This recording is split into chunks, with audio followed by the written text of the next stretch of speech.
Quero agradecer ao Padre Mauro pela ilustre presença, mas eu quero agradecer a todo mundo que está aqui também pela ilustre presença. Vocês são os mais top.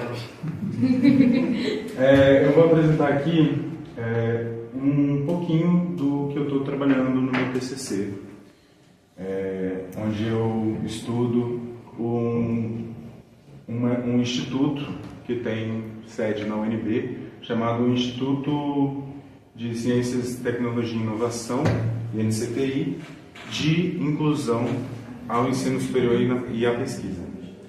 Ele é um instituto que foi criado em 2009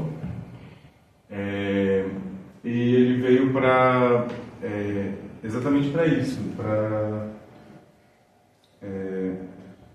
fazer o acompanhamento das políticas públicas de ações afirmativas, e acabou criando um projeto chamado Encontro de Saberes, que é o que a gente vai ver a seguir. Mas antes disso, a gente tem que começar do começo. Eu vou apresentar primeiro o cenário de apartheid entre negros e brancos na academia brasileira dos anos 2000. No começo desse século, a gente tinha um quadro de menos de 1% de negros nos contingentes docentes das principais universidades brasileiras. E aqui eu trouxe uma fala do José Jorge Carvalho, que é o coordenador desse instituto. Ele falou na época, em 2001, o Museu Nacional é branco, o Museu Guild é branco, todos os pesquisadores do Manguinho, da COP, da UFRJ, os pesquisadores do INPA, do Oswaldo Cruz, do Butantan, todos esses pesquisadores são brancos. E aí a gente conclui que, se todos o nosso contingente de pesquisa e docência tem um recorte racial, que são todos brancos, privilegiados, quer dizer que toda a história política e social do Brasil está sendo vista por um olhar unívoco, que é o olhar colonizante. E qualquer mudança nesse sentido, de ter mais professores, pesquisadores negros, passaria obrigatoriamente a ser decidido em última instância por brancos. Afinal, eles estão lá. Então, coube à sociedade, ao movimento negro, a todos os movimentos sociais organizados e aos acadêmicos comprometidos com a luta antirracista, a tarefa de pressionar essas instituições a mudar seus corpos docentes, a ter essa atitude, essa postura antirracista. Pode passar para mim? Em paralelo, a gente tem aqui, isso é trope, tá? Na museologia tem que saber, que são os museus brasileiros historicamente relacionados com teorias racistas. Isso aqui foi comentado várias vezes nas mesas desse NEMU, que foi o João Batista Lacerda, o diretor do Museu Nacional, em 1911, que pegou aquela obra famosa, A Redenção de Khan. Não sei se vocês conhecem, está todo mundo aqui conhecido, familiarizado com a Redenção de Khan? Vou descrever um pouco, então. Na Redenção de Khan, você tem à direita ou à esquerda uma mulher negra mais velha clamando aos céus por obrigado, uma mulher negra sentada, mais nova, segurando um bebê branco e um homem branco do lado. A ideia, a mensagem que isso passa é do branqueamento.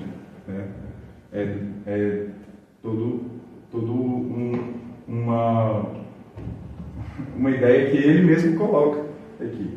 O Brasil mestiço de hoje tem no branqueamento em um século sua perspectiva, saída de solução.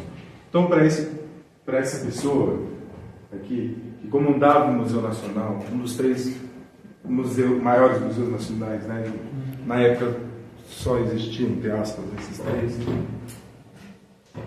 falando que em 2011 só teria branco no Brasil. E aí eu não lembro quem falou, acho que foi Joana Flores, que virou e falou assim, não foi? Não lembro quem falou, que virou e falou assim, que se ele estivesse vivo, ele morreria de novo. Foi Joana Flores. Enfim. Mas não foi só ele, né? O Museu Burge e o Museu Paulista, os dois também compactuavam com essa solução, entre aspas, da massa dos indivíduos negros por teorias racistas, como a teoria do embranquecimento. Isso fez um construto imagético de uma nação espelhada com a Europa. Né? É uma nação que olha para a Europa, os seus colonizadores, e tenta se espelhar. E aí isso cria um monte de coisa na nossa realidade, que é muito facilmente verificável. Então, a gente vê falta de acessibilidade, hostilidade para cima da população negra. Não se vê, não se vê tranquilo ou não se vê o direito de entrar nos museus. A gente tem também as narrativas dentro que se resumem à representação negra nos museus brasileiros pela escravidão portuguesa. Gente, aqui a nossa abertura foi no Museu dos Contos. E lá embaixo, é muito engraçado, a gente desceu lá, não sei se vocês desceram também, tinha um lugar de pedra sem muita coisa lá. O que tinha lá antes da gente vir, foi desmontado agora, era literalmente um palco de teatro, uma cena cenográfica de uma senzala. É isso que tinha lá. Tipo, Museu dos Contos. Você desceu lá embaixo? Tinha uma rampinha e aí umas pedras, mó legal de tirar foto e tal. Então, ali tinha literalmente um cenário. Eles foram lá e montaram um cenário de uma senzala. Tá ligado? É um absurdo. E aí, quando é positiva, minimamente, se resume então à expressão afro-religiosa brasileira meio difusa, assim. Uma bataca aqui, uma vestimenta ali, não fala muito bem o que para que serve. Pode passar. Só que algumas coisas mudaram, né? O movimento negro organizado foi pressionar o governo e políticas públicas saíram. Aqui eu cito a Lei 10.639 de 2003, que foi complementada por essa outra aqui de 2008, que torna obrigatório o ensino de história e cultura afro-brasileira e indígena nos currículos de ensino fundamental e médio do país. Ao mesmo tempo, dos anos 2000 para cá, houve uma rápida crescente de implementação de cotas de reserva de vagas nas universidades brasileiras, sendo protagonizado pela UNB em 2003, que adotou o modelo estrito racial de cotas raciais ou cotas étnicas, como era chamado antes, em nível federal, lá em 2003. Eu coloco aqui que a UNB protagonizou, mesmo ela não tendo sido a primeira a implementar a reserva de cotas. A primeira foi o FRJ. Só que a UFRJ colocou um sistema que o primeiro corte era social. Então, o primeiro corte é como é hoje a lei de cotas. O primeiro corte é se você... Oi? Tem os dois hoje em dia. Não, mas o primeiro corte é se você... Estudou em escola pública no ensino médio? Escola pública no ensino médio. Uhum. Esse é o primeiro corte, que é um corte social. Na UNB, era bruto 20% das vagas. Bruto iam para pessoas negras e indígenas.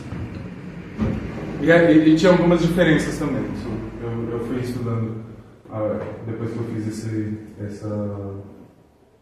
esse trabalho. que naquela época, em 2003, as cotas raciais que eram colocadas que foram implementadas na UNB eram cotas de base.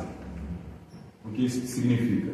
Significa que se uma pessoa negra passa com ponto suficiente, ela não toma a vaga de cotas, de reserva. Ela entra no normal. Só que você tem uma quantidade que vai de baixo para cima, que era 20% na época. Mas enfim, devagarinho um pouco. Porém, Maristela Simão vem e traz que isso não se refletiu nos cursos de museologia. Lembrando que os cursos de museologia, tirando os dois, né, o Rio e o UF, surgiram muito com a expansão do... Como é que é o nome? ProUni? Veio junto com o ProUni. Mas a expansão que rolou em 2010. Lembrando que a lei é de 2003. E aí, eu concordo aqui com o Maristela, que mesmo assim não são incluídas de forma sistemática as disciplinas de cultura e história africana, diversidade cultural, indígena, cigano, contra o machismo, contra a homofobia. E isso não se vê até hoje. Né? Acho que é o FMG que estava lutando para colocar uma matéria obrigatória sobre museologia LGBT. Né? Então, até hoje a gente tem esse estado.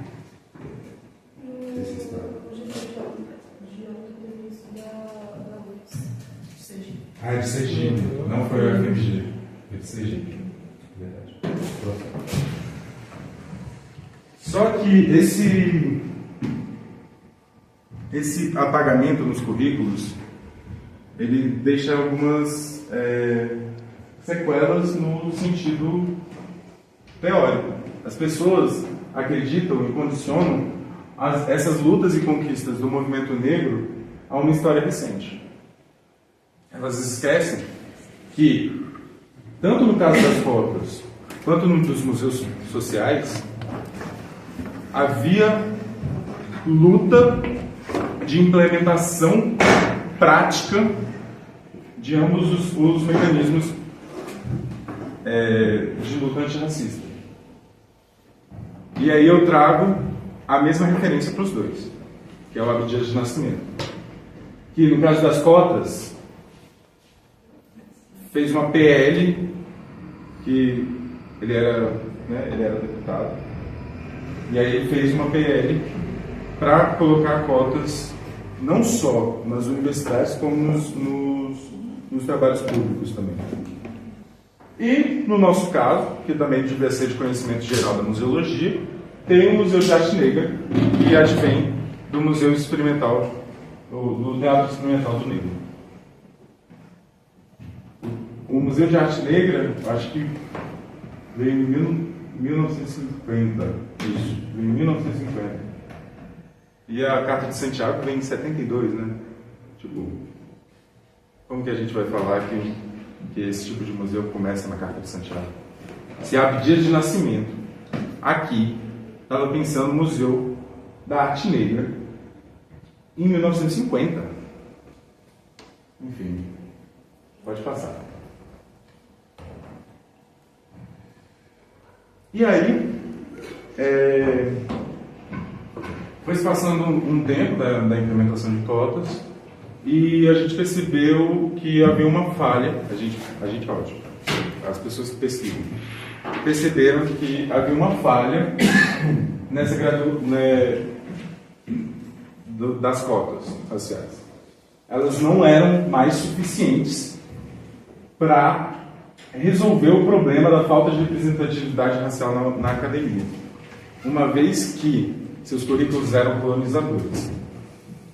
A gente estava colocando jovens negros e indígenas nas universidades e estava doutrinando eles para serem colonizadores.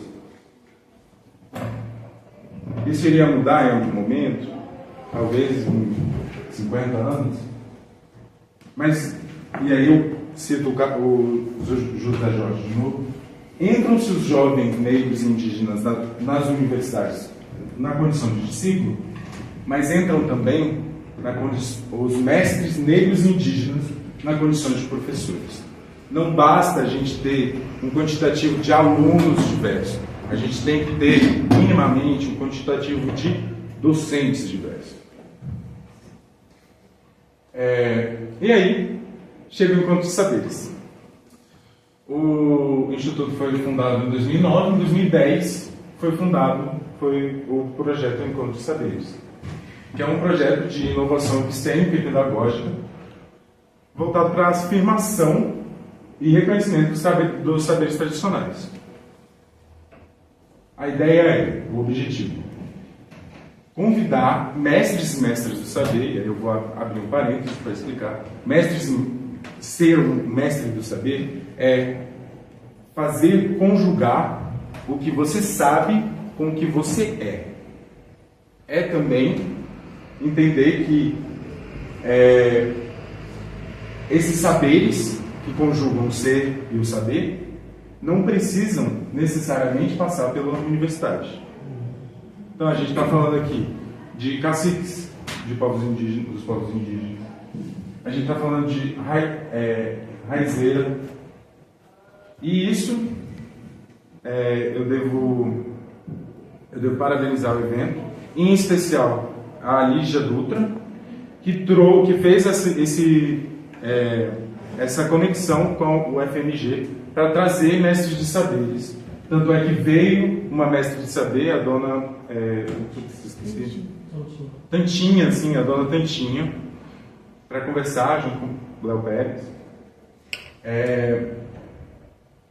Enfim, o Encontro de Saber, ele abre a oportunidade para que esses mestres venham para as universidades e atuem como docentes.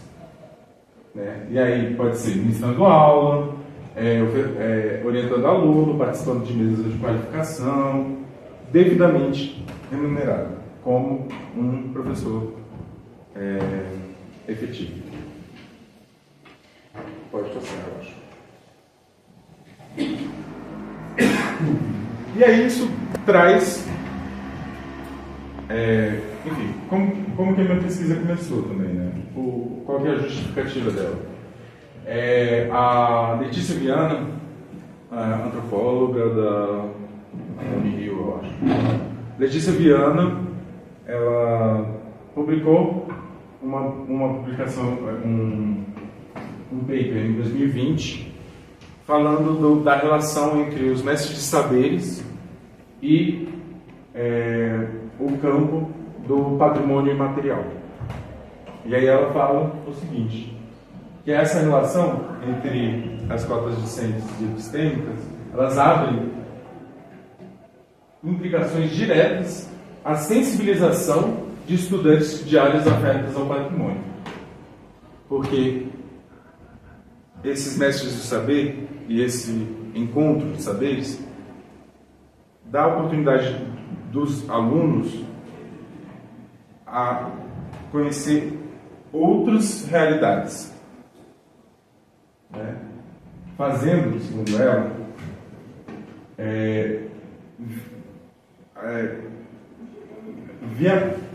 viabilizando, segundo ela, a construção de protocolos para a sustentação do tripé Estado, Academia Científica, Sociedade Civil, na identificação, gestão, salvaguarda do inestimável patrimônio cultural dos diversos grupos, segmentos, comunidades, povos e nações que vivem no país.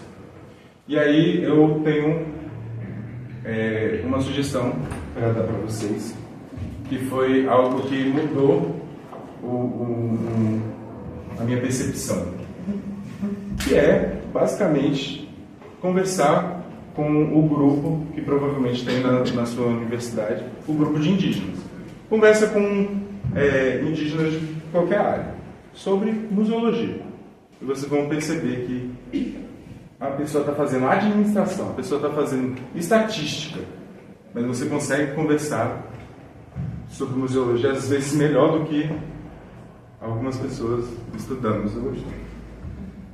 Próximo, por favor. E aí, para finalizar, eu proponho que pensemos essas cotas epistêmicas que foi propagado pelo Encontro de Saberes na museologia, em 3 vias. Primeiro, reconhecer a centralidade do museu instituição na luta antirracista. O que isso quer dizer? E aí eu vou refletir a frase do José Jorge. A luta descolonizadora dos acadêmicos deve começar na academia colonizada. Portanto, a luta descolonizadora da museologia deve começar no museu colonizado. Isso não quer dizer que essa frente exclua a frente da museologia social. A ideia é ter frentes concomitantes. Enquanto a museologia social está criando e sustentando museus na comunidade, as cotas epistêmicas na museologia está tentando reverter esse passado, esse poder colonial dos museus coloniais. Em segundo passo, é entender que nunca a gente vai modificar esses museus se eles não tiverem, se eles só tiverem gestores brancos. E aí vem uma reflexão que leva ao terceiro também. É reconhecer aquilo que eu falei.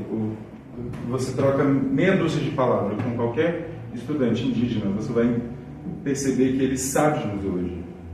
Então, por que a gente não pode reconhecer esse saber? Então, eu falo aqui, reconhecer o conhecimento e fazer dos mestres e mestres do saber no que tange a preservação do patrimônio cultural nacional e a administração da memória em suas comunidades. Né? Porque não é o IFAM que vai lá na comunidade tombar uma aldeia. Não, são eles que estão trabalhando lá. E aí a gente pode pensar em quem pode ser gestor de museu. Quem pode atuar como museólogo, né? Quem pode? Vocês sabem quem? Quem pode ser museólogo, gente? Quem tem um conhecimento sobre? Não. Não. Não necessariamente Não necessariamente 5 anos de instituição museal também? Não pode não. Por lei, gente, por lei. São por lei. Tem essa lei de quem trabalhava. Isso foi durante a regulamentação, após. Nossa, Até 84. 1984. Mas são estudantes de museologia que podem ser museólogos. Somente estudante de museologia que está relacionado ao Conselho Regional da sua região pode atuar como museólogo na lei.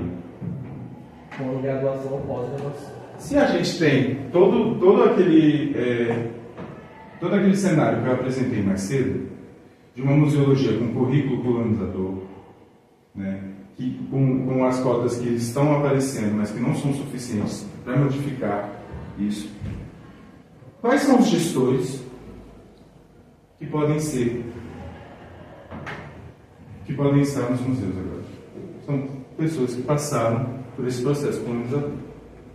Então, talvez é reconhecer que, mesmo que... Eu vou dar uma referência para vocês. Yaya Procópio. Yaya Procópio é uma mestre do saber que participou do projeto Encontro de Saberes. Eu não trouxe aqui porque isso aqui é só a introdução do meu TCC. Ela faz parte da comunidade Calunga, que fica lá na Chapada dos Veadeiros. É a maior comunidade quilombola em extensão territorial no Brasil. Ela, um certo dia, passou num edital de educação, eu acho. Ganhou tipo uns 10 mil que ela podia gastar com o que ela quisesse, sabe? Ganhou esse edital. Aí, a primeira coisa que ela fez foi ir para a cidade e fazer todos os exames de saúde que ela teve, que ela tinha que fazer. Todos os exames. Foi lá, fez todos os exames, checado de coração, de tudo. Sobrou um dinheiro. Ela voltou para a comunidade e gastou todo esse dinheiro no museu Yaya Procópio. Vocês podem pesquisar, o Museu Yaya Procópio é maravilhoso. Ela fez curso de museologia? Não, ela não fez curso de museologia. Ela está registrada em algum conselho regional? Também não. E não é por isso que é ilegítimo o que ela está fazendo na comunidade. Ela montou um museu e assim, vocês querem falar de museu social? Hã? Museu Calunga Yaya Procópio. Yaya é I-A-I-A e Procópio é P-R-O.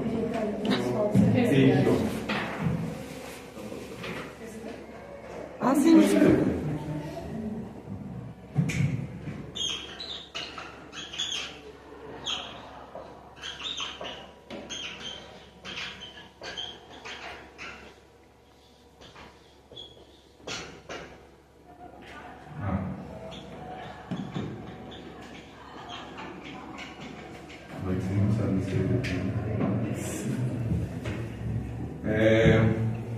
É isso, são essas minhas considerações. Vamos reconhecer a centralidade do museu de instituição na luta antirracista. Não adianta a gente ficar fomentando os museus nas periferias, se os museus no centro destroem as memórias das periferias. A gente tem que entender que para fazer isso a gente tem que mudar o contingente de gestores, não pode ser só branco. E, por fim, reconhecer que os mestres do saber, como a Yaya Procópio, também têm o fazer e a propriedade de fazer museologia. E é isso. Essas são as minhas referências. Só tem... essas são as referências.